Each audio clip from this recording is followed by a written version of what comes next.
Magandang araw, narito ang mga balita mula sa UPLB.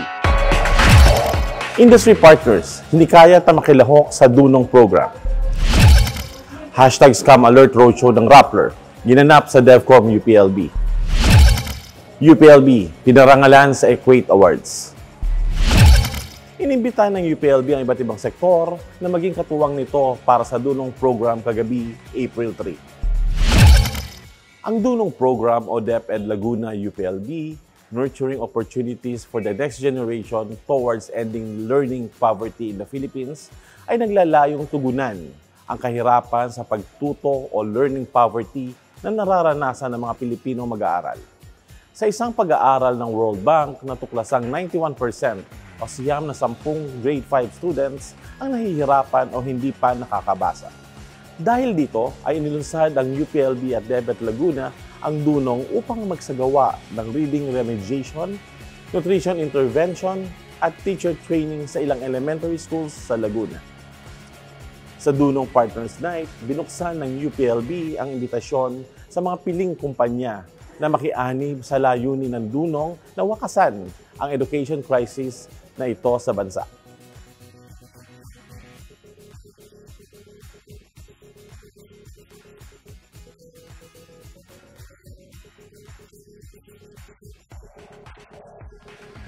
Dumalo sa naturang pagtitipon si DepEd Secretary Sani Angara na nagpakita ng kanyang suporta sa programa.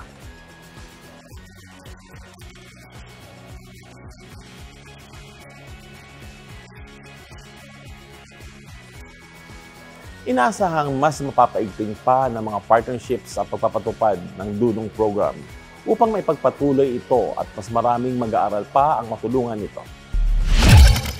Ginanap sa UPLB College of Development Communication ang unang Hashtag Scam Alert Roadshow ng Rappler.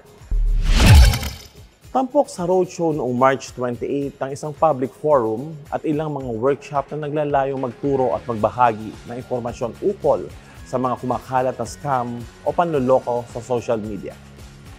Lumahok sa roadshow ang mga kinatawan mula sa iba't ibang state universities and colleges sa Laguna, mga miyembro ng lokal na pamahalaan at mga grupo ng komunidad.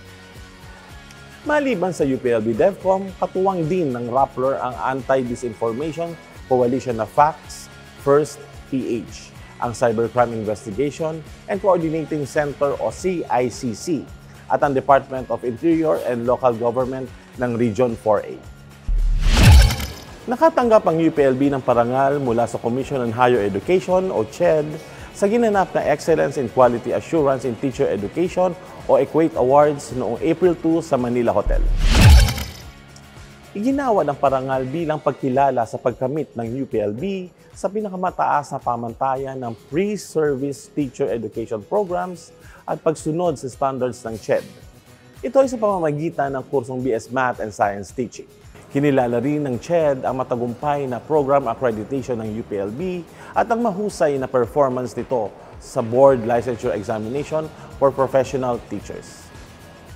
Ang Equate Awards ay nagbibigay pugay sa mga institusyong may natatanging kalidad sa teacher education. Sa pamamagitan ng makabagong kurikulum, mataas na kalidad na pagtuturo at suportang pang-estudyante, patuloy na itinataguyod ng UPLB ang dekalidad na edukasyon para sa mga guro sa bansa. At yan po ang mga nakalap naming balita mula sa UPLB. Ako po si JP Aquino, nag-uulat para sa UPLB Balita.